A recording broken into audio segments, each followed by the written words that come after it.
जब अपने भजन करेंगी तो भगवान की कृपा आपको स्वतः ही प्राप्त होगी। भागवत, श्रीमद् भागवत, भगवत चर्चा को ही भागवत शास्त्र कहते हैं। भगवान की चर्चा, और भगवान की चर्चा का लक्ष्य क्या है? भगवान की चर्चा का लक्ष्य होता है भगवान की प्राप्ति। और भगवान की प्राप्ति कब होती है? जब इस धरती के सारे कर्तव्य हम पूरे कर लें। जब हम अपने कर्तव्य पूरे कर ले, उसके बाद भगवान की प्राप्ति होती है। हम चाहें कि अपने कर्तव्य ना करें और हमें भगवान मिल जाएं, ये कभी संभव नहीं होगा। जब हम मानव के रूप में आए, स्वामी जी आप भी आ जाओ, अपने सारे गुरु भाइयों के साथ आ जाओ, महाराज आ जाओ, कोई नहीं, आ जाओ, 7 दिन के लिए आ जाओ महाराज, बाकी तो मैं यहीं रहना गांव में, कोई दिक्कत नहीं है। स्वामी जी सच कह रहे हैं। मैंने स्वामी जी से कहा कि स्वामी जी गांव में कथा जरूर करिए।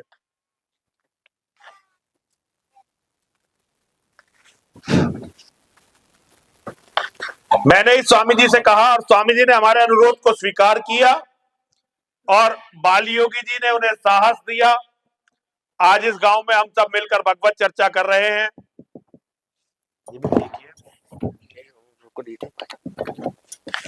गरम पानी, उबला हुआ पानी एकदम गरम ला देना मुझे, मेरा गला बिल्कुल खराब है। स्वामी जी आप इसके लिए बहुत बहुत साधुवाद के पात्र हैं, धन्यवाद के पात्र हैं। माँ और महादेव सदैव आप पर कृपा करें, आपका बल, आपका यश, आपका संघर्ष इसी तरह से बढ़ता रहे। जब हम भगवान की चर्चा करते हैं तो सबसे प्रामाणिक माध्यम जो हमारे पास है वो श्रीमद् भगवत गीता है।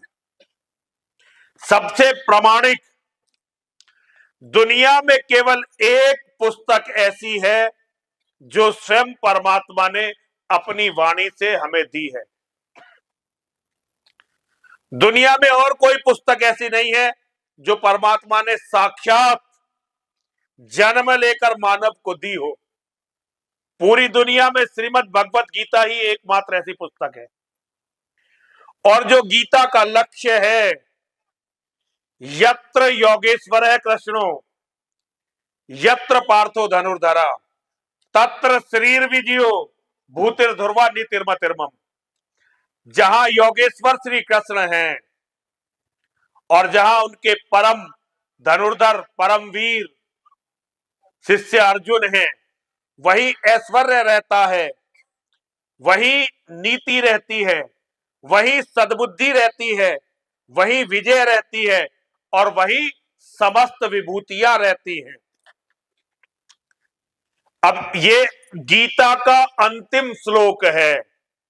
18 अध्याय है गीता में, 18वें अध्याय का ये गीता का अंतिम श्लोक है, जिसमें संपूर्ण मानवता का परम लक्ष्य निर्धारित किया गया है। योगेश्वर श्री कृष्ण, हर दिल में योगेश्वर श्री कृष्ण हो। अब योगेश्वर श्री कृष्ण शरीर से हर जगह नहीं रहते, लेकिन हमारे दिलों में योगेश्वर श्री कृष्ण हो और हम स्वयं अर्जुन की तरह उनके शिष्य बने। हम में से हर एक व्यक्ति को अर्जुन बनना है। ये भगवान के अवतार लेने का भी परम लक्ष्य है। यही लक्ष्य है जीवन का। हम अपने हृदय में योगेश्वर श्री कृष्ण को धारण करें और उनकी हर बात मानते हुए उनके परम शिष्य अर्जुन के जैसे बन जाएं।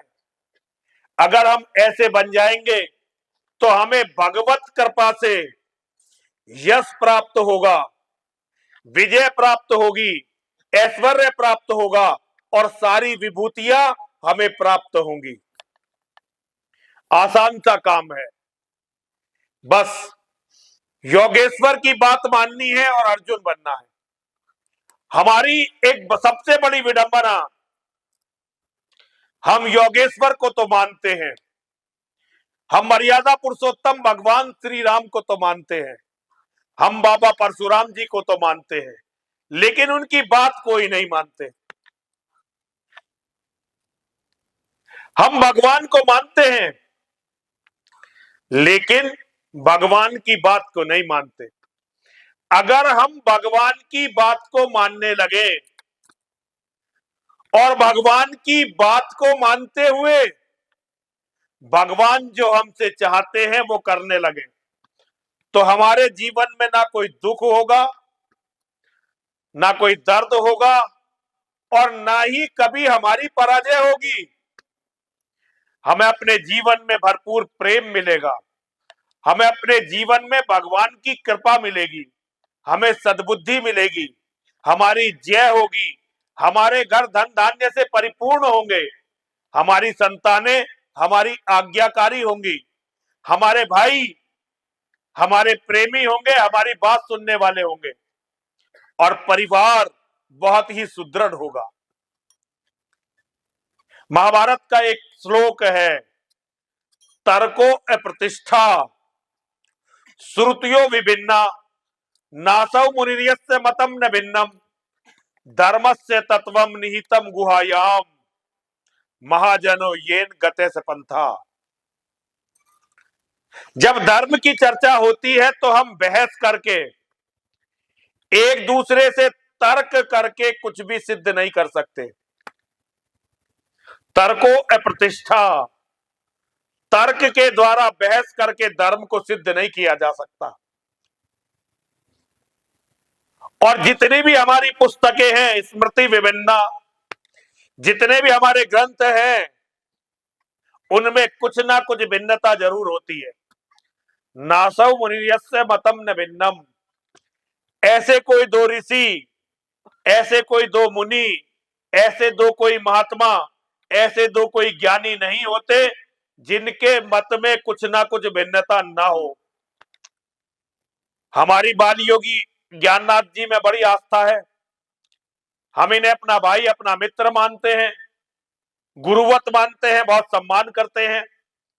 लेकिन हम ये दोनों बैठकर धर्म की चर्चा करने लगे तो जरूरी नहीं है कि हम इनकी बात से सहमत हो या ये हमारी बात से सहमत हो। हम कह सकते हैं महाराज ये बात जो आप कह रहे हो ये ऐसे नहीं ऐसे है, और ये भी हमसे कह सकते हैं कि स्वामी जी आप जो ये कह रहे थे इसका अर्थ ये नहीं है, इसका अर्थ ऐसे है। तो ऐसे दो कोई महात्मा नहीं होते जिनके मत में कुछ ना कुछ भिन्नता ना हो। धर्मस्य तत्वम निहितम गुहायाम, अब इसके कारण जो धर्म का तत्व है वो गुप्त रह गया है। आमजन समझ ही नहीं पाते कि इनकी बात सुननी है, कि पंडित जी की बात सुननी है, कि मेरी बात सुननी है, कि इनकी स्वामी जी की बात सुननी है। आम लोग इसको तय नहीं कर पाते। धर्मस्य तत्वम निहितम गुहायाम, धर्म का जो तत्व है वो गुप्त रह गया है। अब करे क्या? महाजनो येन गते से पंथा, जिस रास्ते पर हमारे महाजन, हमारे अवतार, हमारे बड़े जिस रास्ते पर चले हैं उसे ही हमें चलने योग्य रास्ता मानना चाहिए। अर्थात जो भगवान ने किया, जमीन पर, पृथ्वी पर, धरती पर भगवान का अवतार हुआ, भगवान ने जो किया उसे ही हमें करने योग्य रास्ता मानना चाहिए। हम भगवान का नाम लेते रहें, ये बहुत अच्छी बात है, भगवान का नाम लेने से पुण्य मिलता है। लेकिन भगवान की बात मानकर, भगवान के आचरण के अनुरूप आचरण करके हमें न केवल पुण्य मिलता है, हमें विजय भी मिलती है, धर्म सिद्ध होता है और अंतोगत्वा हम मोक्ष को प्राप्त होते हैं। आप यदि भगवान की मानकर केवल भगवान का नाम, आप भगवान की बात मान रहे हैं और उनके बताए हुए रास्ते पर चल रहे हैं, तो दुनिया में ऐसा कुछ भी नहीं होगा जो आपको प्राप्त नहीं होगा। और आप यदि भगवान का केवल नाम ले रहे हैं तो ये जरूरी नहीं कि आपको भगवत कृपा भी प्राप्त हो जाए। हमें अपने कर्तव्य पूरे करने हैं। जो करने लायक कर्तव्य है, यदि हम उनका परित्याग कर देंगे तो हमारे पास बचेगा क्या और हमें भगवत कृपा प्राप्त कैसे होगी। धनानि भूमो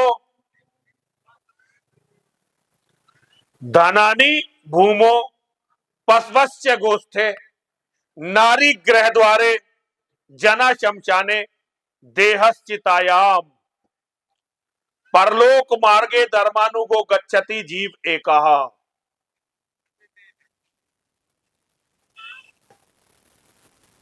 जो हम धन कमाते हैं, कई बार अपनी मेहनत से कमाते हैं, कई बार गलत रास्तों से भी कमाते हैं, लेकिन जैसे भी धन कमाए, एक दिन ये धन इसी धरती पर पड़ा रह जाता है। एक दिन ये धन इसी धरती पर पड़ा रह जाता है। हमारे जो गाय भैंस कुत्ता, जो भी हम पशु पालते हैं, जिसे बहुत प्यार करते हैं, एक दिन हमारे घेर में बंधे रह जाते हैं। नारी जो हमें इतनी प्रिय होती है, केवल घर के द्वार तक हमारा साथ देती है। हमारे जो भाई बंधु हैं, वो केवल हमारा साथ शमशान तक देते हैं। और ये देह, जिसके लिए पता नहीं हम कैसे कैसे कार्य करते हैं, ये केवल और केवल चिता तक हमारा साथ देती है। चिता के साथ ये देह भस्मीभूत हो जाती है और अब हम अकेले रह जाते हैं। इसके बाद क्या चलता है हमारे साथ? परलोक का मार्ग जब शुरू होगा, परलोक मार्गे धर्मानुगो गच्छति जीव एकः। चिता में ये देह जब भस्मीभूत हो जाएगी, उसके बाद जब परलोक का रास्ता शुरू होगा, तब केवल जो हमने धर्म और कर्म अपने जीवन में किया है, वही केवल हमारे साथ जाने वाला है। उसके अलावा कुछ भी हमारे साथ नहीं जाएगा। तो अच्छे कर्म करने हैं, ताकि कल जब ये देह छोड़कर हम भगवान की ओर जाएं और हमारा परलोक का सफर शुरू हो, तो हम अच्छे कर्म लेकर भगवान के दरबार में जाएं और भगवान से कहें कि हमने अपने जीवन में ये किया है। बहुत सारे लोग कहते हैं, आपने सुना होगा कि भगवान दुष्टों को समाप्त करने के लिए बार बार अवतार लेते हैं।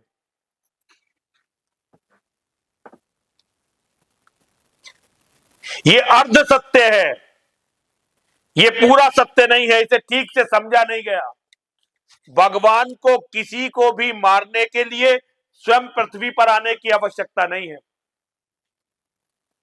जिनकी इच्छा मात्र से पूरे ब्रह्मांड का विनाश हो सकता हो, जिनके सोचने मात्र से सारी सृष्टि में प्रलय आ सकती हो, वो किसी भी क्षुद्र मानव को या राक्षस को या किसी भी दुष्ट प्राणी को मारने के लिए धरती पर आए, ये बात समझ में नहीं आती। वो तो मुझे और आप सबको हम कैसे जिए, कैसे धर्म के अनुसार आचरण करें, कैसे मानवता की वृद्धि में योगदान दें, ये सब कुछ सिखाने के लिए धरती पर आते हैं। भगवान राम धरती पर आए, एक आदर्श बेटे के रूप में उन्होंने पृथ्वी पर जो भी किया, एक आदर्श बेटे का जीवन जिया, एक आदर्श भाई का जीवन जिया, एक आदर्श राजा का जीवन जिया, एक आदर्श पिता का जीवन जिया, एक आदर्श देशवासी का जीवन जिया। उन्होंने जो भी कुछ किया वही आदर्श है, हमें वही करना है। ऐसे ही योगेश्वर श्री कृष्ण जेल में अभी नहीं बात जेल में योगेश्वर का जन्म हुआ। उनके जन्म से पहले उनके 7 भाई मार दिए गए। जिस दिन जन्म हुआ उसी दिन उनकी बहन की हत्या का प्रयास हुआ, लेकिन बहन कंस के हाथों से छूटकर स्वर्ग चली गई। पता नहीं कितनी बाधाओं में जीवन बीता। बचपन में छोटे से थे तभी से दुनिया भर के राक्षस आने लगे उनकी हत्या करने के लिए। थोड़े से बड़े हुए, कंस ने बुला लिया, कंस का वध किया, अपनी माता पिता के अपमान का बदला लिया, अपने 7 भाइयों की हत्या का बदला लिया, अपनी बहन की हत्या का बदला लिया और धरती को ऐसे अत्याचारी कंस से मुक्ति दिलाई। पूरे जीवन धर्म का आचरण हो, सारी मानवता धर्म की ओर चले, इसका प्रयास करते रहे और एक दिन पृथ्वी को छोड़कर चले गए। भगवान योगेश्वर ने पूरे जीवन इतनी तपस्या क्यों की, इतने कष्ट क्यों सहन किए? उन्होंने गीता में कहा अर्जुन से, अरे अर्जुन, दुनिया में कुछ भी ऐसा नहीं है जो मेरे लिए करना जरूरी हो, लेकिन फिर भी मैं कर्म कर रहा हूं, क्योंकि अगर मैं कर्म नहीं करूंगा तो सारा विश्व अकर्मण्यता को प्राप्त हो जाएगा और अकर्मण्यता ही पाप है। भगवान हमें कर्म की शिक्षा देने के लिए आए। श्रीमद् भगवत गीता जो महाभारत का युद्ध आरंभ होने से पहले संपूर्ण मानवता को प्रदान की गई, अर्जुन को माध्यम बनाकर, उनका केवल एक ही संदेश है, हर व्यक्ति को अपने हिस्से का कर्म करना है। अगर कोई व्यक्ति अपने हिस्से का कर्म करना छोड़ देगा तो वो पाप को प्राप्त हो जाएगा और पाप को प्राप्त हो जाएगा तो उसका विनाश होगा। अकर्मण्यता से बड़ा पाप धरती पर कोई नहीं है और ये मैं नहीं कह रहा हूं, ये योगेश्वर श्री कृष्ण हमें बताकर गए हैं। भगवान धरती पर आए और भगवान ने पूजा किसकी की? भगवान श्री राम के रूप में धरती पर आए तो महाराज भगवान ने पूजा किसकी की? शिव की, मां की और महादेव की। अकेले महादेव की नहीं, मां की और महादेव की। जगत जननी मां जगदम्बा और देवादिदेव भगवान महादेव शिव की पूजा की। योगेश्वर श्री कृष्ण धरती पर आए, उन्होंने पूजा किसकी की? मां की और महादेव की। हमारे बाबा परशुराम धरती पर आए, उन्होंने पूजा किसकी की? मां की और महादेव की। मैं आप सभी को बहुत बहुत साधुवाद देता हूं। आप लोग मां बगलामुखी, जिन्हें प्रचलित भाषा में बगलामुखी कहते हैं, उनका यज्ञ कर रहे हैं। ये बड़े सौभाग्य की बात है।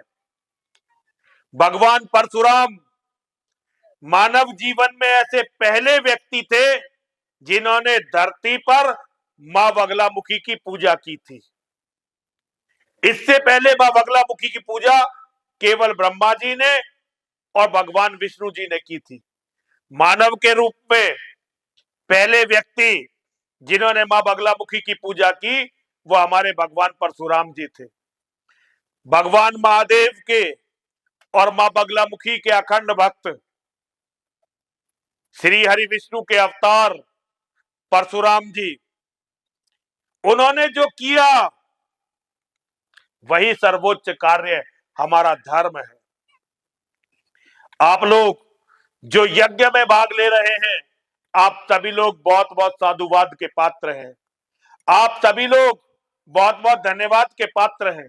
मां और महादेव स्वयं आपकी सभी मनोकामना पूरी करेंगे। क्यों?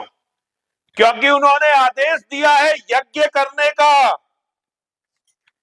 योगेश्वर श्री कृष्ण ने गीता में कहा है, यज्ञ दान तपह कर्म नित्याज्यम कार्यमेव तत् यज्ञो दानम तपस्यैव पावनानि मनीषिणाम। यज्ञ दान और तप, ये तीन ऐसे कार्य हैं जिसका किसी भी मनुष्य को किसी भी परिस्थिति में कभी भी परित्याग नहीं करना चाहिए। क्यों? यज्ञो दानम तपस्यैव पावनानि मनीषिणाम। क्योंकि यज्ञ दान और तप, ये तीन ऐसे कार्य हैं जो ऋषि मुनि मनीषियों को भी पवित्र करते हैं। कौन से कार्य? यज्ञ, दान और तप, ये ईश्वर का आदेश है करना। सारे कार्यों में, धर्म के सारे कार्यों में सबसे पहला कार्य है यज्ञ। और यज्ञ कई रूप हैं यज्ञ के, लेकिन जो सबसे पहला रूप है यज्ञ का, वो रूप है देवताओं को अग्नि के माध्यम से उनका भोजन देना। हमारा धर्म कहता है कि अग्नि देवताओं का मुख है। जब हम देवताओं को तिल की, शक्कर की, सरसों की आहुति देते हैं, उसमें मेवा मिलाकर, शहद मिलाकर आहुति देते हैं मां को, तो अग्नि ये आहुति हमारे देवताओं तक, हमारी मां तक लेकर जाते हैं, अग्निदेव। और जब देवताओं को उनका भोजन मिलता है तो देवता तृप्त होते हैं, और देवता जब तृप्त होते हैं तो वो हमारा कल्याण करते हैं। हम देवताओं को याद नहीं रखेंगे, देवता हमें याद नहीं रखेंगे। और देवताओं को याद रखने का जो सबसे बड़ा रास्ता हमारे धर्म ने हमें बताया है, वो यज्ञ है। यज्ञ करते रहिए, आपके परिवार को हर तरह का उत्कर्ष मिलेगा, आपके धन धान्य में वृद्धि होगी, आपको सद्बुद्धि मिलेगी, आपको ऐश्वर्य मिलेगा, आपको यश मिलेगा, आपको पुत्र पौत्रादिक मिलेंगे।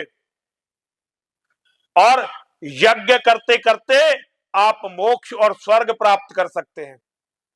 और यज्ञ को छोड़ देंगे तो आपके देवता कमजोर हो जाएंगे। जब उन्हें भोजन ही आप नहीं देंगे, आप याद नहीं करेंगे उनका भोजन। हम जितनी पूजा करते हैं, जितना जप करते हैं, ये हमारा और परमपिता का मामला है। ये वो जाने, उनका काम जाने। लेकिन हमारे परमपिता भगवान ने एक व्यवस्था दी है, देवताओं को प्रसन्न करने की व्यवस्था। और देवताओं को प्रसन्न करने की व्यवस्था यज्ञ के माध्यम से जाती है। हमें अपने देवताओं को प्रसन्न करने के लिए लगातार यज्ञ करना चाहिए। तो महाराज जी साधुवाद के पात्र हैं। गांव में इतना बड़ा यज्ञ हो रहा है, सभी गांव के लोग, यहाँ की सारी माताएं, सारी बहनें, सारी बेटियां, सारे साथी, सारे मित्र, सारे भाई बंधु यज्ञ में भाग लें। अधिक से अधिक लोग यज्ञ के लिए आइए और यज्ञ में आपकी अपनी आहुति लगाइए। दुनिया के सारे अच्छे कार्य दान से होते हैं। आप दान करेंगे तो आपका धन बढ़ेगा, आपका परिवार बढ़ेगा, आपकी सुख शांति बढ़ेगी, आपकी समृद्धि बढ़ेगी, आपका यश बढ़ेगा, आपका आनंद बढ़ेगा। और तप, तप कहते हैं जहां निस्वार्थ होकर देश, धर्म और राष्ट्र के लिए जो परिश्रम किया जाता है, भगवान को प्राप्त करने के लिए, धर्म की रक्षा के लिए, राष्ट्र की रक्षा के लिए, अपने समाज की रक्षा के लिए जो पुरुषार्थ किया जाता है, उसे तप कहते हैं। तो ये हमारे 3 सबसे बड़े कर्तव्य हैं: यज्ञ, दान, तपः, कर्म। नित्याज्यम कार्यमेव तत्। यज्ञो दानम तपस्यैव पावनानि मनीषिणाम। और भगवान ने अवतार लेकर जिस महादेव की भक्ति की, उस महादेव की भक्ति से क्या मिल सकता है? बहुत सारे लोग कहते हैं जी क्या मिलेगा। मैं कहता हूं दुनिया में ऐसा क्या है जो आपको महादेव की भक्ति से नहीं मिलेगा। और जो चीज आपको महादेव की भक्ति से नहीं मिलेगी, वो चीज आपको दुनिया में कोई नहीं दे सकता। जो वस्तु महादेव नहीं दे सकते, फिर वो वस्तु आपको कोई दुनिया का देवता नहीं दे सकता। महादेव का ध्यान करिए और अच्छे कर्म करिए। महादेव की कृपा से दुनिया में ऐसा कुछ भी नहीं है जो आपको प्राप्त नहीं होगा। बहुत समय पुरानी बात है, एक बहुत ही पापी व्यक्ति था, बहुत पापी व्यक्ति था। शराब पीता, मांस मदिरा का सेवन करता, जुआ खेलता, वेश्याओं के पास जाता, हर तरह का पाप करता था। दुनिया में ऐसा कोई पाप कर्म नहीं था जो नहीं करता था। कभी कभी चोरी चकारी लूटमार भी कर लेता था। एक दिन जुआ खेलने के लिए बैठा। जुए में उस दिन बहुत पैसे उसने जीत लिए। रात भर जुआ खेलता रहा, जुए में बहुत पैसे जीत लिए। पैसे जीतने के बाद उसके मन में आया कि जिस वेश्या से वो प्यार करता था, आज मैं उस वेश्या के पास जाता हूं। तो वेश्या के पास जाने के लिए उस व्यक्ति ने कुछ फल खरीदे, कुछ फूल खरीदे, कुछ इत्र इत्यादि खरीदा, कुछ मिठाई खरीदी, कुछ वस्त्र खरीदे, कुछ पैसे जेब में रखे, स्नान किया। रात तो निकल गई थी, प्रातःकाल का समय था, स्नान किया। स्नान करके सारा सामान लिया और अपनी प्रेमिका की तरफ चल दिया। बहुत तेजी से चलने लगा।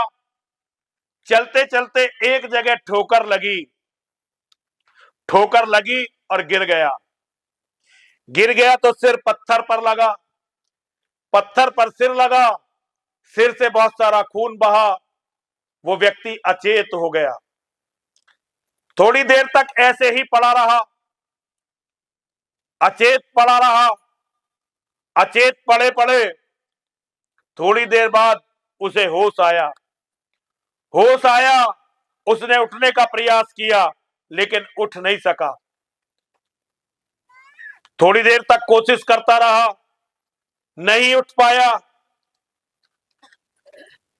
तो उसकी समझ में आ गया कि अब शायद उसके प्राण निकलने वाले हैं। जब उसके प्राण निकलने वाले थे तो पता नहीं किस जन्म का कोई उसका पुण्य उदय हुआ। उसने अपनी इधर उधर नजर दौड़ाई, उसे सामने एक मंदिर दिखाई दिया। पहली बार, जन्म में पहली बार उसके मन में आया कि आज मैं मंदिर के अंदर जाऊं और भगवान के दर्शन करूं। वो व्यक्ति घिसटता घिसटता, जो सामान अपने पास था उससे मोह नहीं छूट रहा था, उस सारे सामान को लेकर अंदर गया। मंदिर में महादेव विराजमान थे। पहली बार जीवन में उस व्यक्ति ने महादेव को प्रणाम किया। महादेव को प्रणाम किया और जो उसके पास फल फूल मिठाई इत्र इत्यादि थे वो सब महादेव के शिवलिंग को समर्पित कर दिया। जो उसके पास वस्त्र थे वो सारे के सारे वस्त्र उसने महादेव को समर्पित कर दिए।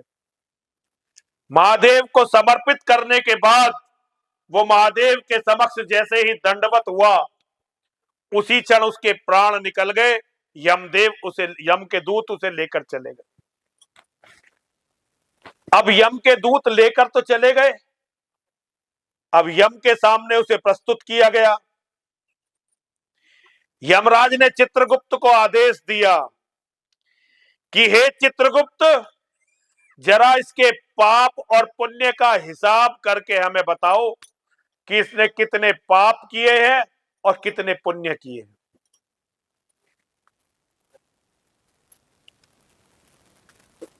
चित्रगुप्त जी ने हिसाब लगाना शुरू किया। ढूंढते रहे, केवल पाप मिले, कोई पुण्य मिला ही नहीं। उन्होंने भगवान यमराज से कहा कि हे भगवान, ये व्यक्ति तो जन्म जन्मांतर का, युग युगांतर का, कल्प कल्पांतर का पापी है। इस व्यक्ति ने तो कोई पुण्य किया ही नहीं कभी,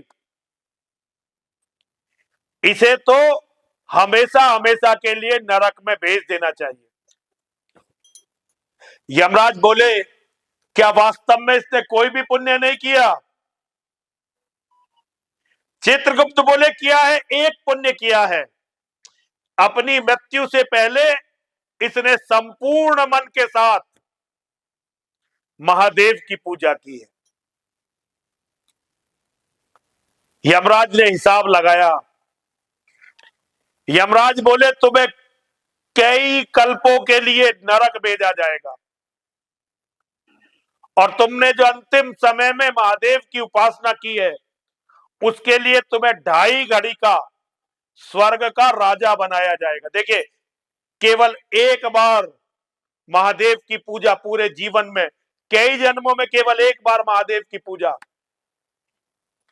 और एक बार की पूजा से 2.5 घड़ी का स्वर्ग का राज।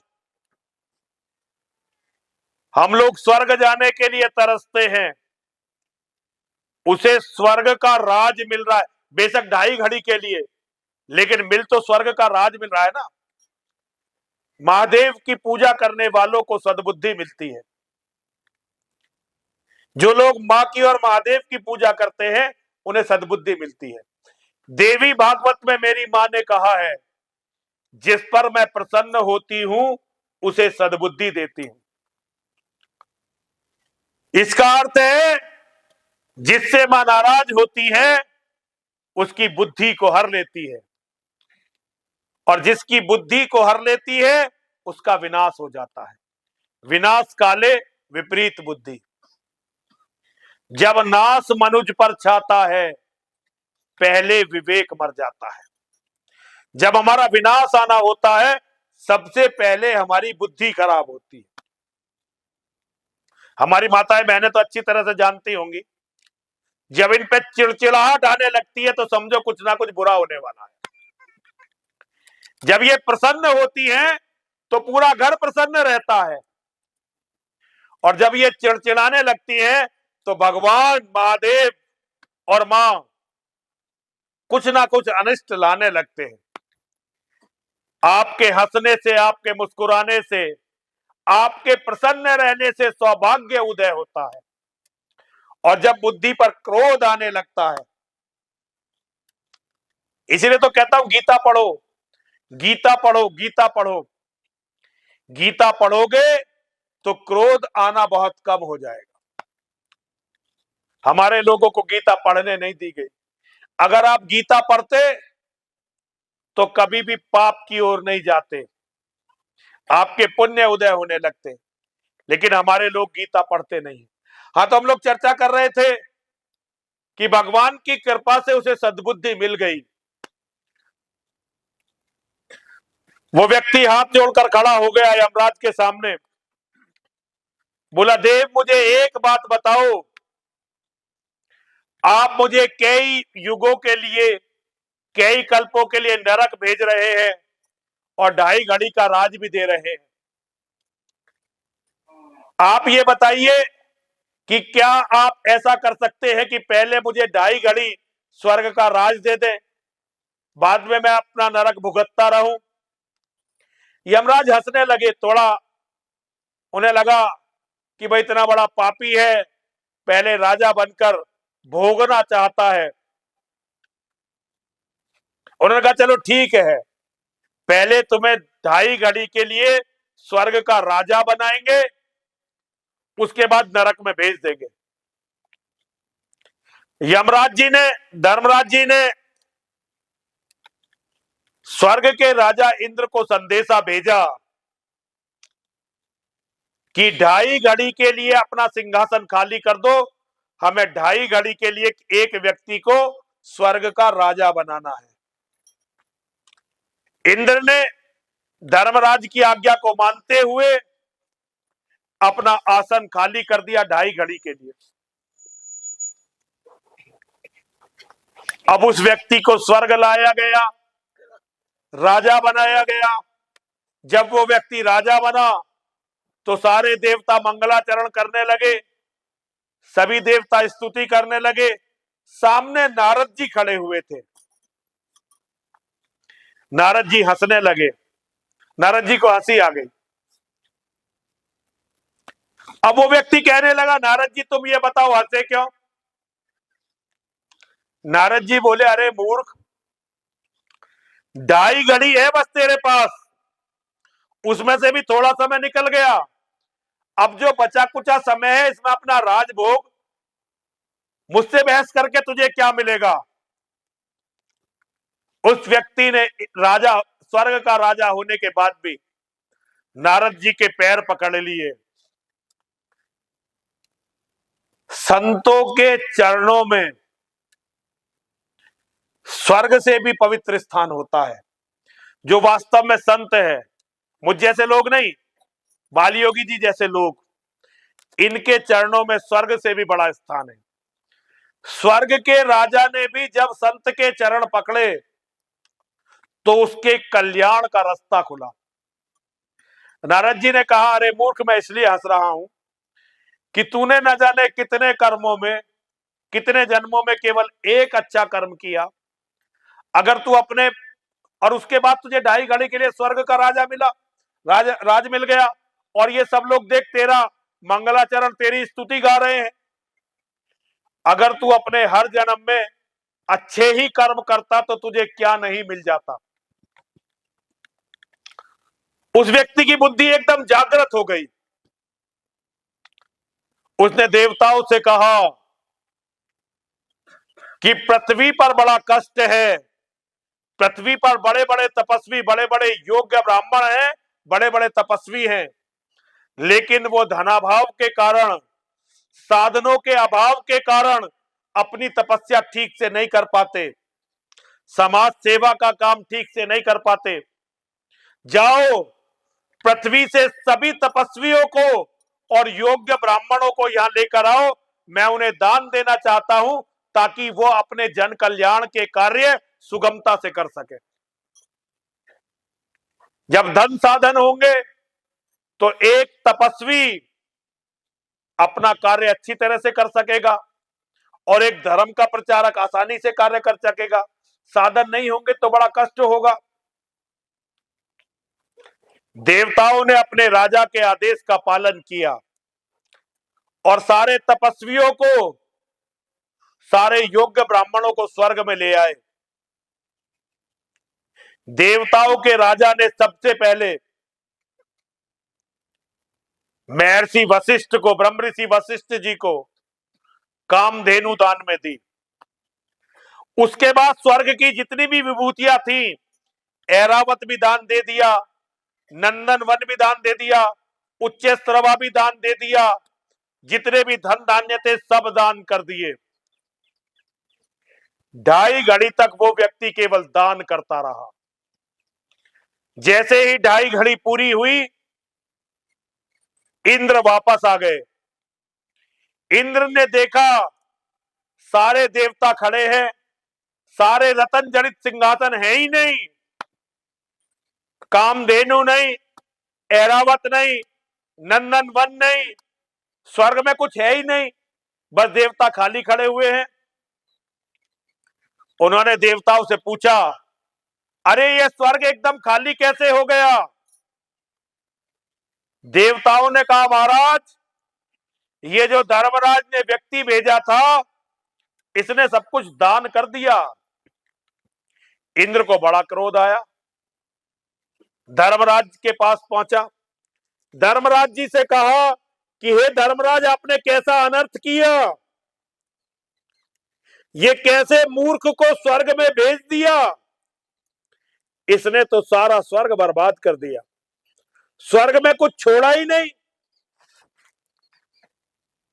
धर्मराज बोले, अरे बात तो बताओ, हुआ क्या? अब इंद्र ने पूरी बात बताई। कभी आपने 2.5 घड़ी का राजा बनाकर भेजा, उसने तो सब कुछ दान कर दिया।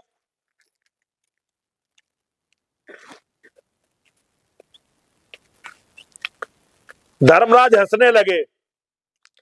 धर्मराज ने कहा, देवराज इंद्र, आप इतने दिनों तक स्वर्ग के राजा रहे, लेकिन अभी भी भोग विलास आपके मन से उतरा नहीं। ये मनुष्य कितना अच्छा है, इस पर परमात्मा की कितनी कृपा है कि इसे स्वर्ग का राज केवल 2.5 घड़ी के लिए मिला, और इसने उस 2.5 घड़ी का कितना सदुपयोग किया। इस व्यक्ति ने 2.5 घड़ी में इतना पुण्य अर्जित किया जितना पुण्य आप आज तक नहीं अर्जित कर पाए। देवराज बोले, मैं कुछ नहीं जानता, अब आप उस व्यक्ति को नरक में भेज दो, स्वर्ग खाली करवाओ। धर्मराज जी ने हिसाब लगाया।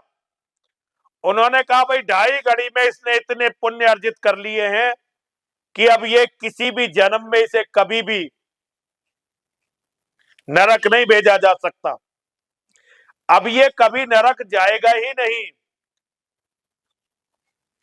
अब देवराज बड़े नाराज, बोले, आप जी इसे कहीं भेजो ना भेजो, मैं तो इसे स्वर्ग में रहने नहीं दूंगा,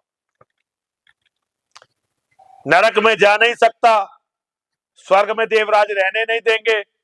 तो तय किया गया कि क्या किया जाए। उस व्यक्ति को धरती पर पुनः जन्म दिया गया, और भक्तों के जो शिरोमणि हैं, भक्तराज प्रहलाद, उनके पोते के रूप में उस व्यक्ति ने जन्म लिया। भक्तराज प्रहलाद के बेटे विरोचन और विरोचन के बेटे के रूप में बलि ने जन्म लिया, जो इतना बड़ा पापी आज धरती के सबसे बड़े कुल में थे तो दैत्य, लेकिन भगवान के अति प्रिय भक्तराज प्रहलाद के वंश में जन्म लिया। कितना पुण्य उदय हुआ महादेव की जरा सी भक्ति से। और हम लोग यदि महादेव की भक्ति रोज करें तो हमें क्या पुण्य प्राप्त नहीं होगा। और महादेव की कृपा भी समाप्त नहीं हुई। बलि ने जन्म लिया और जन्म से ही महादेव की कृपा बलि को प्राप्त हुई। और राजा बलि महादेव के अखंड भक्त, उनके जैसा भक्त कोई नहीं। महादेव की तपस्या और अपनी प्रजा का रक्षण, अपने समय के सबसे बड़े योद्धा बने राजा बलि। सारी धरती को जीत लिया, स्वर्ग को जीत लिया, और इतने ताकतवर बन गए कि देवताओं का अस्तित्व खतरे में आ गया। देवता अपनी रक्षा के लिए भगवान विष्णु जी के पास गए। भगवान विष्णु जी से कहा, हे भगवान हमारी रक्षा करो, ये बलि तो बड़ा दुष्ट है, इसने स्वर्ग पर अधिकार जमा लिया है और अब ये हमें समाप्त कर देगा। अब भगवान के लिए तो सब बराबर है। भगवान ने कहा, ये तो आपके कर्म है, आप अपने कर्मों के कारण स्वर्ग से निष्कासित हैं। बलि इतना बड़ा तपस्वी, इतना बड़ा पराक्रमी, इतना बड़ा पुरुषार्थी है, और आप पराक्रम विहीन हो गए हैं, आपने अपना कर्म छोड़ दिया है, आप अकर्मण्य हो गए हैं। आपको पराजित बलि ने नहीं किया है, आपको आपकी अकर्मण्यता ने, आपकी कायरता ने पराजित किया है। बलि ने तो केवल वो प्राप्त किया है बलि जिसके अधिकारी हैं। लेकिन जब देवताओं ने बहुत देर तक भगवान का पीछा पकड़े रहे, भगवान से अनुनय विनय करते रहे, तो भगवान श्री हरि विष्णु जी ने कहा कि चलो मैं कुछ करता हूं। अब भगवान के मन में आया कि बलि इतना बड़ा दानी है, बलि इतना बड़ा पराक्रमी है, बलि महादेव का इतना बड़ा भक्त है, तो इससे जगत को मुक्ति दिलाने का कोई सम्मानजनक रास्ता खोजना है। ऐसे ही नहीं जाना, ऐसे जाकर बलि का वध नहीं कर देना है, बल्कि बलि के सम्मान को, देवताओं को बचाना तो है, लेकिन बलि का किंचित भी अपमान ना हो जाए और बलि की महानता सारी धरती को पता चले। तो भगवान बलि की परीक्षा लेने के लिए आए और बलि उस समय एक बहुत बड़ा यज्ञ कर चुके थे और बलि का संकल्प था यज्ञ के बाद वो धरती के सारे योग्य ब्राह्मणों को दान दे रहे थे। भगवान ने एक बौने का भेष बनाया, एक बौना बामन, बौना छोटे कद का ब्राह्मण बनकर राजा बलि के पास पहुंचे। शुक्राचार्य जी जो दैत्यों के, राक्षसों के गुरु थे, उन्होंने पहले ही राजा बलि को बताया कि हो सकता है विष्णु जी आए और छल करे तेरे साथ, उन्हें कोई बिना सोचे समझे कोई वस्तु दान मत देना। तो राजा बलि ने अपने गुरु से कहा कि हे गुरुदेव, तीनों लोकों का स्वामी, सारी सृष्टि को रचने वाला, यदि आज मेरे सामने भिक्षुक बनकर आ रहा है तो इससे बड़ा सौभाग्य मेरे लिए क्या होगा, इससे बड़े सौभाग्य की बात मेरे लिए और क्या होगी। भगवान आ रहे हैं। हमारा धर्म तो यह कहता है कि हमें प्रत्येक व्यक्ति में भगवान के दर्शन करते हुए योग्य याचक की हर याचना को स्वीकार करना चाहिए। लेकिन जिसके पास भगवान जाए, उससे ज्यादा सौभाग्यशाली कौन हो सकता है। और ये व्यक्ति के कर्म हैं, ये बलि के कर्म हैं, जिन्होंने आज भगवान को विवश कर दिया है कि वो बलि के पास जाएं और देवताओं की रक्षा के लिए बलि से स्वर्ग को वापस ले। ये बलि का पुरुषार्थ है। भगवान आए हैं मांगने और भगवान ने संकल्प करवा लिया है। जब संकल्प हो गया तो भगवान ने कहा अब 3 पग धरती दे दो मुझे। राजा बलि को बड़ा आश्चर्य हुआ, अभी पहचाने नहीं है।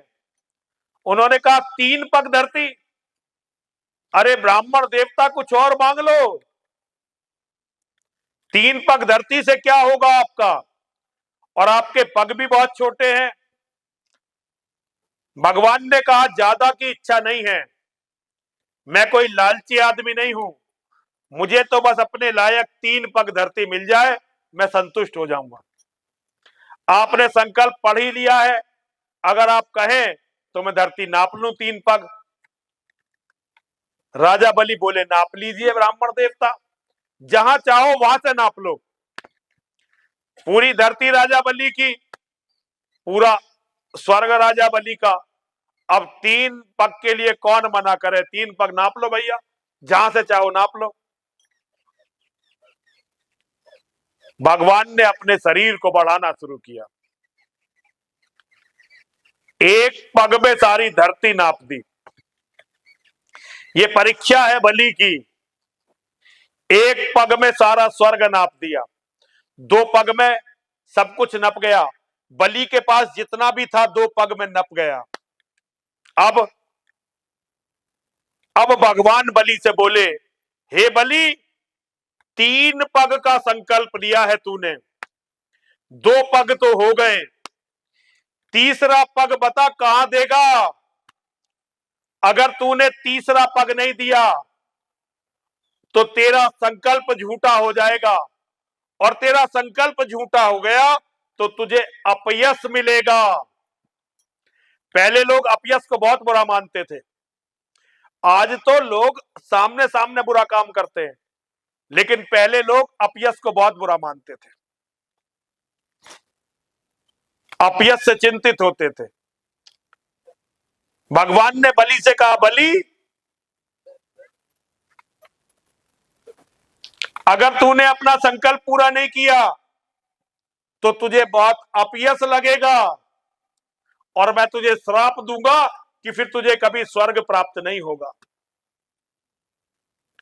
बलि ने कहा, महाराज एक बात बताओ, संपत्ति बड़ी होती है कि संपत्तिवान बड़ा होता है? संपत्ति बड़ी होती है कि संपत्तिवान बड़ा होता है? और ये आप सबको भी समझने की बात है। संपत्ति बड़ी नहीं होती, उसे अर्जित करने वाला संपत्तिवान बड़ा होता है। मनुष्य बड़ा है, हमारे रिश्ते बड़े हैं, ये धन दौलत, ये घर संपत्ति, ये खेत खलियान बड़े नहीं हैं, बड़े हमारे अपने हैं। जो संपत्ति को धारण करते हैं वो संपत्तिवान बड़े होते हैं, संपत्ति बड़ी नहीं होती।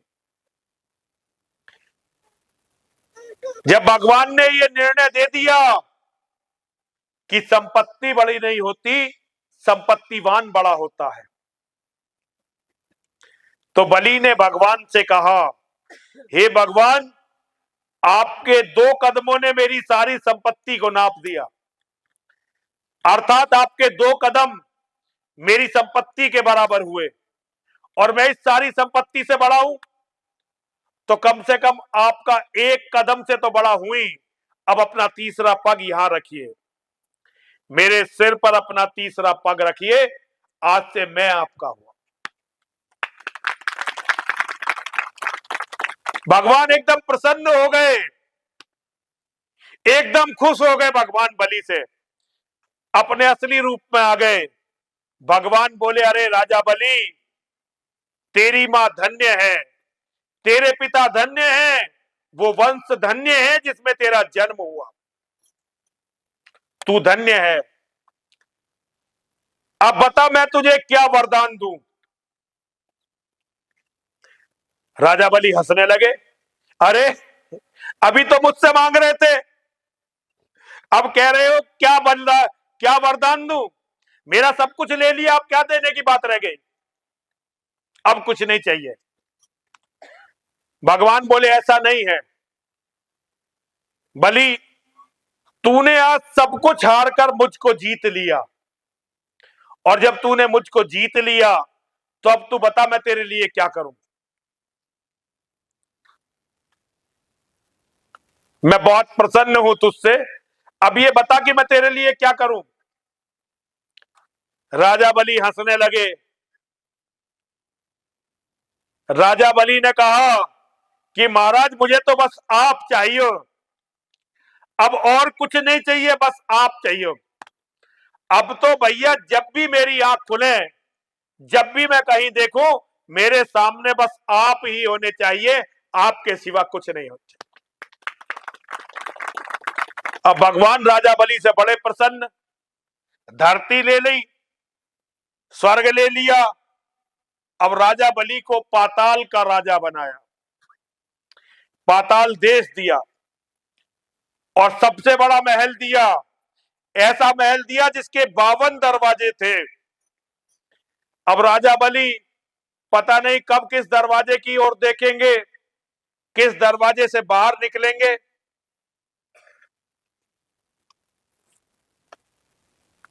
हर दरवाजे पर भगवान, हर दरवाजे पर अपने वेश में खड़े हुए, 52 रूपों में प्रकट हुए, हर दरवाजे पर खड़े हो गए। चौकीदार बन गए अपने भक्त के, दानी के। यह है महादेव की भक्ति का प्रभाव।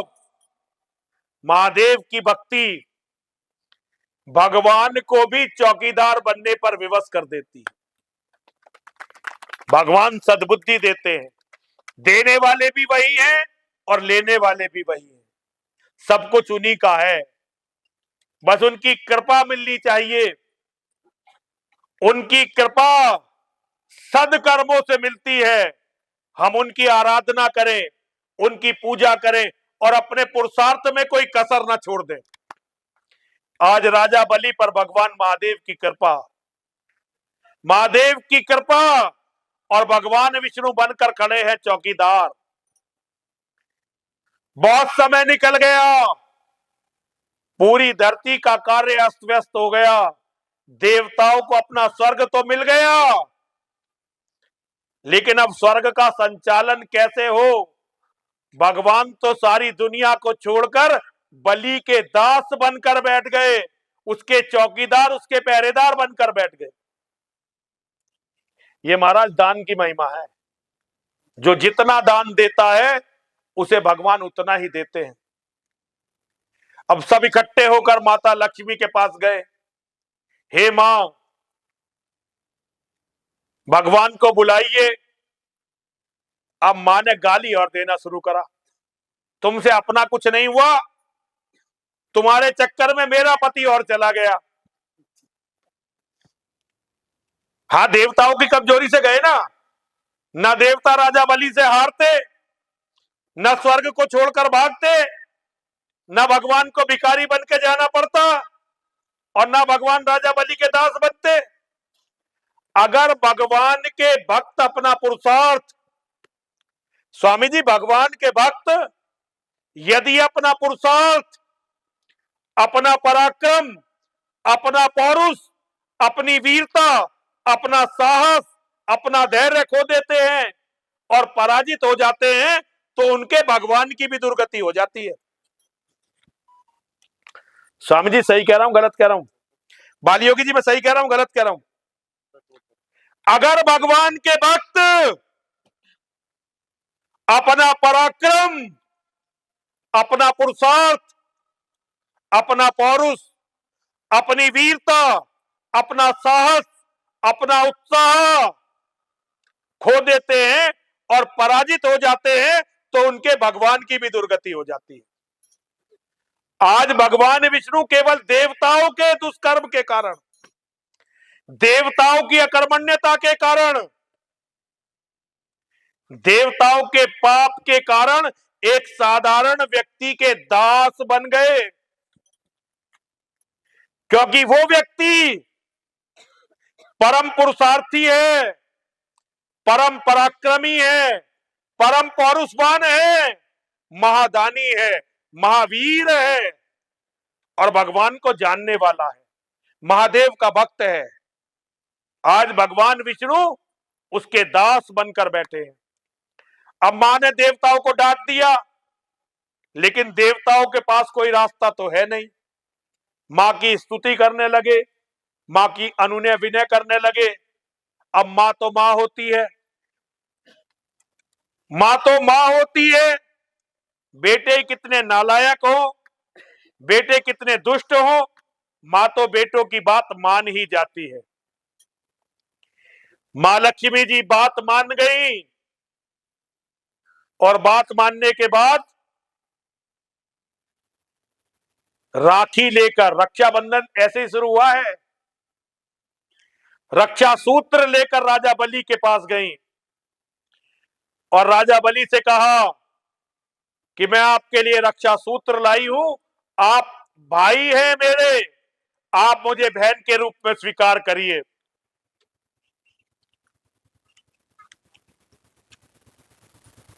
राजा बलि ने रक्षा सूत्र अपने हाथ में बंधवाया और कहा कि बहन बताओ मैं तुम्हें क्या दूं?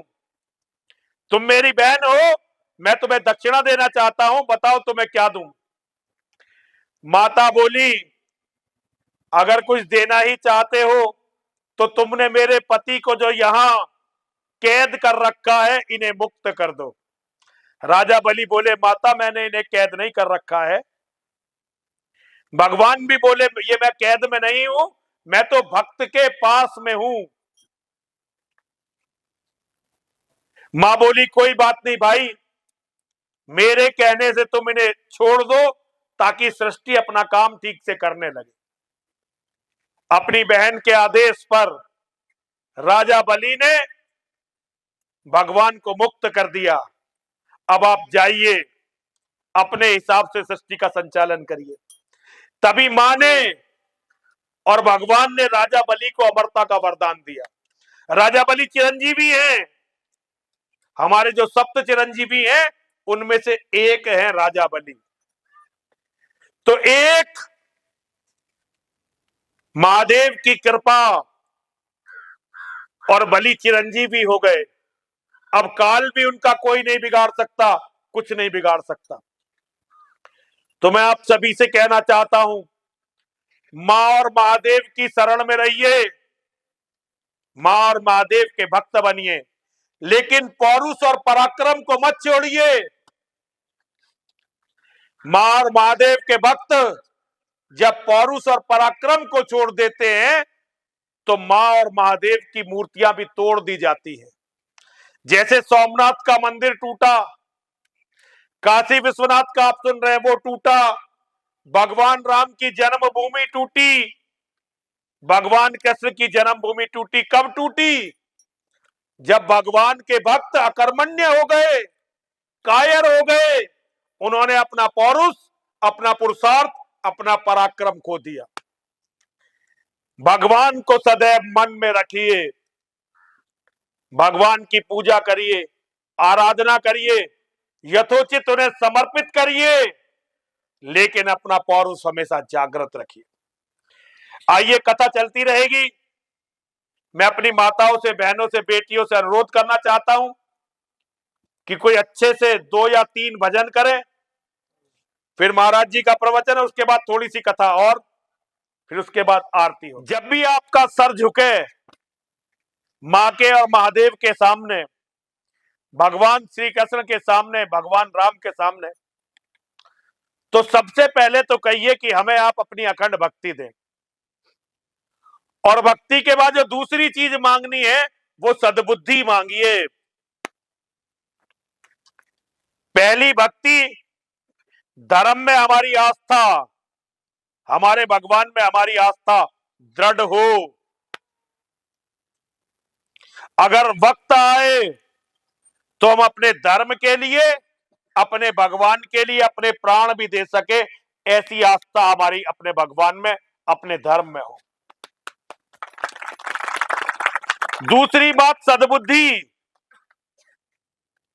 हम हिंदुओं की सबसे बड़ी कमी, आपस में तो एक दूसरे को दुश्मन बना लेते हैं, लेकिन जो वास्तव में हमारे दुश्मन हैं उनकी तरफ तो देखते भी नहीं है।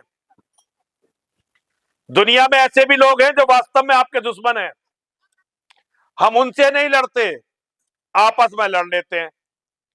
आपस में लड़के इतने कमजोर हो जाते हैं कि दुश्मनों का फिर कभी कोई नुकसान नहीं कर पाते, दुश्मन जब चाहे हमें मार लेते हैं। ये सब इसलिए है कि मां और महादेव हमें सद्बुद्धि नहीं दे रहे। तो सबसे पहले तो उनसे भक्ति मांगो, और भक्ति मांगने के बाद सद्बुद्धि मांगो, और सद्बुद्धि मांगने के बाद आप जो भी मांगोगे मां और महादेव आपको जरूर देंगे। जब सद्बुद्धि आएगी तो आपको यह पता चलेगा कि मांगना क्या है और क्या नहीं मांगना है। और सद्बुद्धि केवल उनकी भक्ति से आती है। पहले भक्ति आएगी, पहले मन में धर्म आएगा, पहले मन में आस्था आएगी, पहले मन में उनके प्रति विश्वास आएगा, उसके बाद समर्पण और भक्ति आएगी। जब हम भक्ति के माध्यम से समर्पित हो गए मां को और महादेव को, फिर सद्बुद्धि मिलेगी, और जब सद्बुद्धि प्राप्त हो गई तो फिर कल्याण ही कल्याण होगा। फिर कोई अपशकुन नहीं होगा, फिर कल्याण होगा। भगवान से भक्ति, सद्बुद्धि, उसके बाद स्वास्थ्य और भरा पूरा परिवार मांगिए। परिवार हमेशा भरा पूरा होना चाहिए। अब हिंदुओं की क्या स्थिति है? घर तो बहुत बड़े बड़े होंगे, नहीं बच्चे को रोने दो भैया, वो अपना काम कर रहा है, उसे करने दो, उससे डिस्टर्ब मत हो। आप कथा में मन लगा सको तो लगाओ। बच्चे दिखाई नहीं देते। जब मैं छोटा सा था तो हमारे गांव में कथा हुई। महाराज जी, हमारे गांव में एक महाराज जी आए और कथा में उस समय माइक वाइक का भी ये प्रचलन नहीं था। महाराज जी बिना माइक के उन्होंने कथा करी। चौपाल पे लोग इकट्ठे हो जाते थे, माताएं, बहनें, बेटियां आ जाती थी, भक्त आ जाते थे। लेकिन सबसे बड़ी बात थी, बिना बुलाए 100-150 बच्चे दिखाई देते थे खेलते हुए। 100-150 बच्चे दंगल कर रहे हैं, खेल रहे हैं, अपना मनोरंजन, उन्हें पता ही नहीं क्या कथा नहीं है। आज दुर्भाग्य है, उंगली पे गिन लो कितने बच्चे हैं यहां बैठे हुए। हिंदू बच्चे ही नहीं पैदा करते। घर बनाएंगे बड़े बड़े, बेटा पैदा करेंगे एक। ये पागलपन है। घर हो 500 गज का और एक मकान हो 3-4, बेटा हो एक, इसे कहते हैं पागलपन की पराकाष्ठा। घर हो एक और घर ऐसा हो कि घर की गृहिणी उसकी सफाई कर सके अपने हाथों से, उसके लिए नौकरानी की जरूरत ना पड़े और पति से लड़ने की भी जरूरत ना पड़े। आजकल तो गांवों में तो फिर भी ठीक है, शहरों में तो ये झाड़ू मैंने लगा दी, पोछा तुम लगा दो, ये स्थिति है शहरों में। तो घर इतना बड़ा हो कि गृहिणी अपने आप उस घर को साफ कर ले, माताएं, बहनें, बेटियां अपने आप उस घर को साफ कर लें, और घर में रहने वाले कम से कम 3 या 4 बेटे हो तो ये है संपन्नता। पहले आशीर्वाद देते थे, दूधो ना हो पूतो फलो। आज तो किसी के 2 बेटे हो जाए, पड़ोसी मजाक उड़ाना शुरू कर देते हैं। जब हम बच्चे थे, छोटे छोटे से थे, हम 5 बहन भाई थे और चाचा ताऊ के भी बच्चे थे, तो हम सारे चाचा ताऊ के बच्चों को मिला के भाई काउंट करते थे। सभी लोग ऐसे ही करते थे। पहले परिवार में चाचा का लड़का, ताऊ का लड़का और माजाया भाई, ये सगे भाई माने जाते थे। ये मेरे जीवन में हुआ है, मेरे जीवन में, कि चाचा का लड़का, ताऊ का लड़का और माजाया भाई, ये सब सगे माने जाते थे। कोई पूछता भाई कितने सगे भाई, कितने भाई हो, तो कोई ये नहीं कहता था कि एक भाई, लोग कहते थे हम 13 भाई हैं। तो कोई ये नहीं पूछता था 13 सगे भाई हो। आज किसी से कहो कितने भाई, नुके जी 2 भाई, 2 सगे भाई हो। कितने गिर गए हम। आज स्थिति ये है, कोई बीमार हो जाए, अस्पताल में रहने को कोई तैयार नहीं होता। घर में बूढ़े माँ बाप पड़े रहते हैं, किचरते रहते हैं, कोई सेवा, क्योंकि माँ बाप ने तो गंदगी करी। अगर एक माँ 4 बेटे पैदा करे तो कभी भी ऐसा नहीं होगा कि उसके पास कोई ना कोई बेटा ना हो। अब अपने मनोरंजन में बेटा ही एक पैदा करा, वो पढ़ लिख के शहर चला गया, अब घर का तो सत्यानाश। पहले शादी ब्याह में जाते थे, बच्चे खेलते हुए मिलते थे। शादी ब्याह हलवाई लगता था, थोड़े से पैसे में शादी ब्याह हो जाते थे। आजकल बैंक्वेट हॉलों में शादी ब्याह होते हैं, लाखों रुपए खर्च करते हैं, थोड़ी देर के लिए लोग आते हैं, बच्चे कहीं खेलते ही नहीं दिखाई देते। तो भैया, बच्चा अगर कोई रो रहा है तो ये तो सौभाग्य है कि कोई बच्चा, यहाँ 2-4 बच्चे हैं, तो बच्चों से डिस्टर्ब मत हो। बच्चे भगवान की सबसे बड़ी देन है। बच्चों से बड़ी देन, बच्चों से बड़ा धन और बच्चों से बड़ा आशीर्वाद भगवान का कुछ हो ही नहीं सकता। वो मां सौभाग्यवती होती है जिसके कम से कम 4 बेटे होते हैं, और एक बेटे की मां, मैं बेटियों को इसलिए नहीं गिन रहा क्योंकि इन बातों में बेटियां गिनी नहीं जाती। बेटियों से कोई भेदभाव नहीं है, बेटियां बहुत प्यारी होती हैं, बेटी बेटों से भी ज्यादा प्यारी होती है, माँ बाप के दिल का टुकड़ा होती हैं बेटियां। ये कहावत है, जिसकी बेटी सुखी उसकी मां सुखी, जिसकी बेटी सुखी वो बाप सुखी, जिसकी बेटी सुखी वो मां सुखी। ये कहावत बेटों के लिए नहीं बनी, बेटियों के लिए बनी है, लेकिन जब धर्म की बात होती है तो वहां बेटों की गिनती की जाती है। और हमारा धर्म कहता है एक बेटे के होने से तो बेटे का ना होना अच्छा है। हमारा धर्म कहता है, भागवत कथा कहती है, हमारी परंपराएं कहती हैं, एक बेटे की मां को तो निपूती माना जाना चाहिए, उसे सपूती मानना ही नहीं चाहिए। लेकिन ये इतना बड़ा पागलपन, क्योंकि भगवान ने सद्बुद्धि नहीं दी। हम सद्बुद्धि मांगते ही नहीं, भगवान ने सद्बुद्धि नहीं दी। एक बेटा पैदा करके हमारी माताएं, हमारी बहनें, हमारी बेटियां ये मानने लगती हैं हमने एक बेटा कर लिया, एक बेटी कर ली, मानो एवरेस्ट जीत ली। ये बीमारी है, मानसिक बीमारी। ये जो एक बेटा एक बेटी है ना, ये मानसिक बीमारी है, इससे निकलिए। चलिए खैर, इससे तो और किसी दिन चर्चा करेंगे, पहले भगवान की चर्चा कर लें। आपने बहुत सारी कथाएं सुनी होंगी। कथा आती है अजामिल की कथा। ये अजामिल ब्राह्मण की कथा, भगवान सद्बुद्धि कब दे दे और भगवान सद्बुद्धि कब हर ले, ये अजामिल की कथा से आप अच्छी तरह समझ सकते हैं। एक बड़ा वेद पाठी ब्राह्मणों का परिवार था। उसमें जो परिवार के मुखिया थे वो बड़े ही प्रतिष्ठित व्यक्ति थे। कन्नौज की बात है, ये कन्नौज जिले की। वो बड़े ही प्रतिष्ठित व्यक्ति थे। त्रिकाल संध्या करना, समय से सारे भजन करना, प्रतिदिन यज्ञ करना, भगवान की सेवा करना, यथोचित दान देना, संतों की सेवा करना, ये उनका नित्य प्रति का नियम था, नित्य प्रतिदिन का नियम था। उनका एक बेटा था अजामिल। बेटा बिल्कुल अपने बाप पे गया। जैसा बाप धर्मात्मा ऐसा बेटा धर्मात्मा। लेकिन एक दिन परमपिता परमेश्वर नाराज हो गए। देव योग से उसे एक वेश्या मिल गई। वो उस वेश्या पर मोहित हो गया। उसने वेश्या से कहा कि तुम मेरे साथ चलो, मेरे साथ रहो। वेश्या ने कहा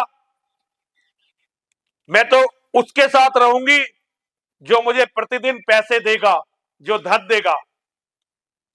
वेश्याएं तो धन के लिए रहती हैं। उसने कहा यथासंभव जो तुम्हारी मांग होगी मैं सब पूरी करूंगा, जो तुम्हारी इच्छा होगी मैं पूरी करूंगा, मेरे साथ चलो।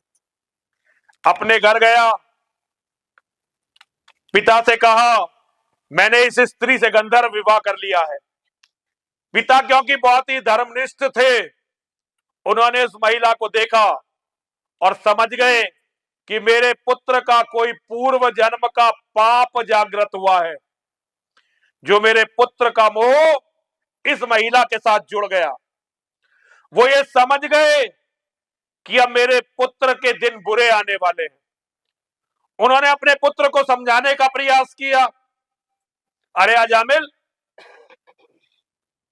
तुम ये मत करो, तुम धर्मनिष्ठ ब्राह्मण हो, एक धर्मनिष्ठ परिवार में तुम्हारा जन्म हुआ है, वो कार्य मत करो जो तुम्हारे कुल में उत्पन्न हुए व्यक्ति को शोभा नहीं देता। इस नारी का परित्याग कर दो और अपने धर्म में प्रवृत्त हो जाओ। लेकिन जब समय खराब आता है तो व्यक्ति सुनता नहीं किसी की। अजामिल ने अपने बाप की बात नहीं सुनी, अपने पिता की अवज्ञा कर दी और अपने पिता को अपशब्द बोले। पहली बार पंडित जी को किसी ने अपशब्द बोले थे। पंडित जी को बहुत दुख हुआ। एक तो जीवन में पहली बार अपशब्द सुने, और सुने भी किससे? अपने बेटे के मुख से। पंडित जी का हृदय एकदम दुख से विदीर्ण हो गया। पंडित जी ने कहा, अब घर में नहीं रहूंगा। जिस घर में ये पापाचार होता हो, बेटा अपने पिता को अपशब्द बोलता हो, उस घर में किसी धर्मनिष्ठ व्यक्ति का रहना शोभित नहीं होता, उचित नहीं होता। पंडित जी ने वो घर छोड़ दिया। अब घर के मुखिया अजामिल हो गए। अब अजामिल उस वेश्या के साथ रहने लगे। वेश्या के साथ रहते रहते धन कम पड़ने लगा। धन की पूर्ति करने के लिए पहले चोरी की, फिर डाका डालना शुरू किया। जब चोरी करने लगे, डाका डालने लगे, तो बुद्धि बिल्कुल खराब हो गई। शराब पीने लगे, जुआ खेलने लगे, जो भी गलत कार्य था सब करने लगे। धीरे धीरे अजामिल के 10 बेटे हुए। पहले 9 बेटों का तो नाम उन्होंने ऐसे ही रख लिया, लेकिन कोई पुण्य उनका जागृत हुआ। अपने 10वें बेटे का नाम उन्होंने नारायण रखा। शराब पीने के कारण और अखाद्य खाने के कारण जल्दी ही बूढ़े हो गए। यमदूत आ गए। यमदूत साथ लेके चलने लगे। यमदूतों की परछाई देखी, अजामिल घबरा गए। उनका सबसे ज्यादा मन अपने छोटे बेटे में था। अब अपने छोटे बेटे का नाम लेकर चिल्लाने लगे, हाय नारायण, हाय नारायण, हे नारायण, हे नारायण। ये पुण्य जागृत होने की बात है। पता नहीं कब कहां पाप जागृत हो जाएं और कब कहां किसी व्यक्ति के पुण्य जागृत हो जाएं। जब पाप जागृत हुए थे तो अजामिल की बुद्धि भ्रष्ट हो गई थी, और आज पुण्य जागृत होने का समय आया तो अपने बेटे का नाम याद आया। और ये कोई पुण्य था कि अपने बेटे का नाम नारायण रखा। उन्होंने यहां अपने बेटे का नाम लेकर चिल्लाना शुरू किया। उधर बैकुंठ में भगवान बेचैन होने लगे। कोई भी आपको छोड़ सकता है, आपका कोई भी रिश्ता आपका त्याग कर सकता है। कलयुग की पराकाष्ठा में ऐसा भी देखने को मिल रहा है कि माताएं भी बेटों को छोड़ रही हैं, और ऐसा भी आजकल सोशल मीडिया पर देखने को मिलता है कि माताएं बेटों की हत्या तक कर रही हैं। ये पहले नहीं होता था, लेकिन ये कलयुग है और यहां कोई भी पाप दिखाई दे सकता है। लेकिन दुनिया में एक रिश्ता ऐसा है, भक्त और भगवान का रिश्ता। हम तो छोड़ सकते हैं, लेकिन भगवान हमें नहीं छोड़ते। आप कभी भी याद मत करिए, भूले रहिए, लेकिन एक दिन याद करिए तो भगवान आपको उसी तरह से स्वीकार करते हैं जैसे पहले स्वीकार करते थे। बचपन में नारायण की पूजा करते थे, बचपन में नारायण का ध्यान करते थे। पाप कर्म उदय हुआ, नारायण को भूल गए। लेकिन आज जब मृत्यु आई तो भगवान की लीला, नारायण का नाम लेकर चिल्लाने लगे। सब कुछ जानने वाले हैं भगवान, लेकिन भगवान ने इसे भी पूजा के रूप में स्वीकार किया। बचपन में ये बच्चा मेरी पूजा करता था, बचपन में ये बच्चा मेरा ध्यान करता था, बचपन में ये बच्चा मेरा नाम जपता था।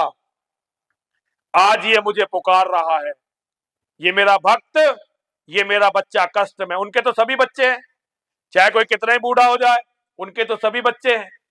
आज ये मेरा नाम पुकार रहा है। उन्होंने अपने सेवकों को, अपने पार्षदों को आज्ञा दी, जाओ और इसके कष्ट हरो।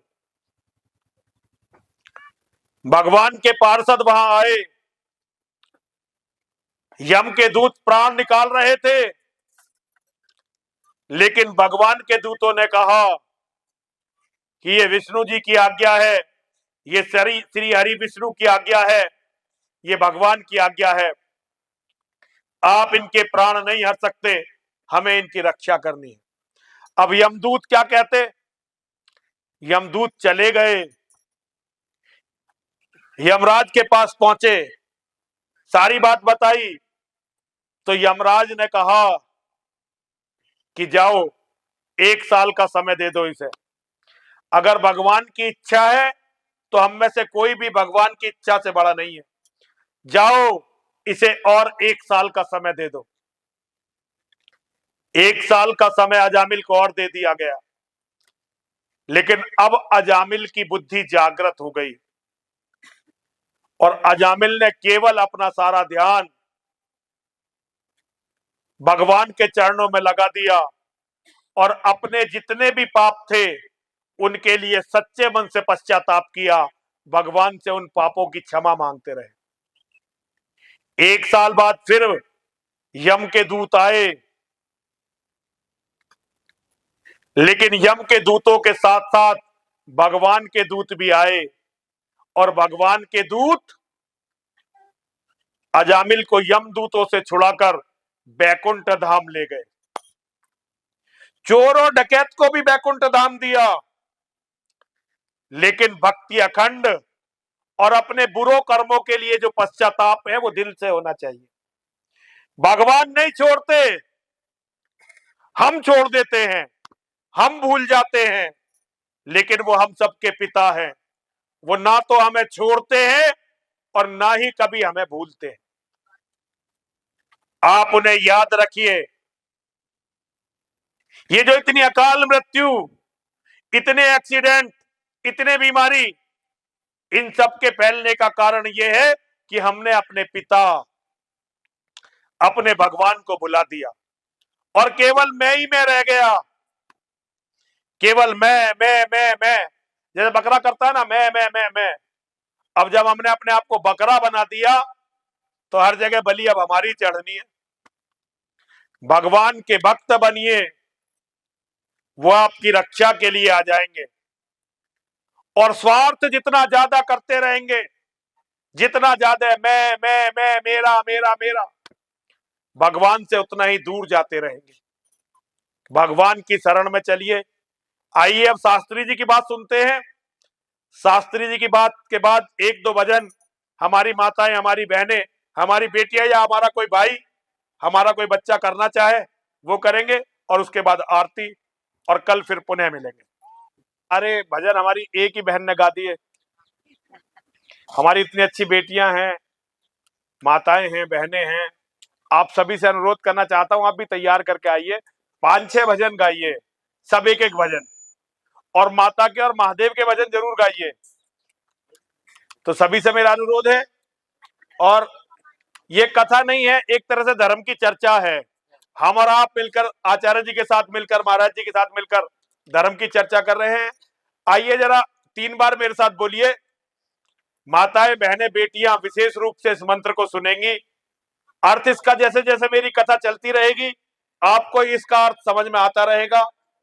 और भाइयों से भी अनुरोध करता हूं, जरा दम लगा के बोलेंगे। बोलिए, विजय मिले या वीर गति,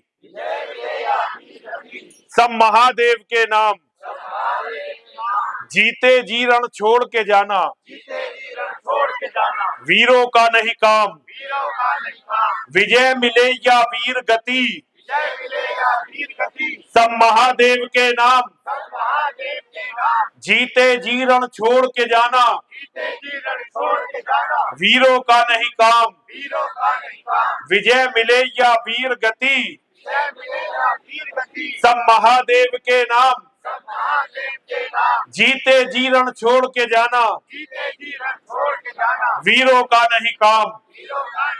हर हर महादेव, हर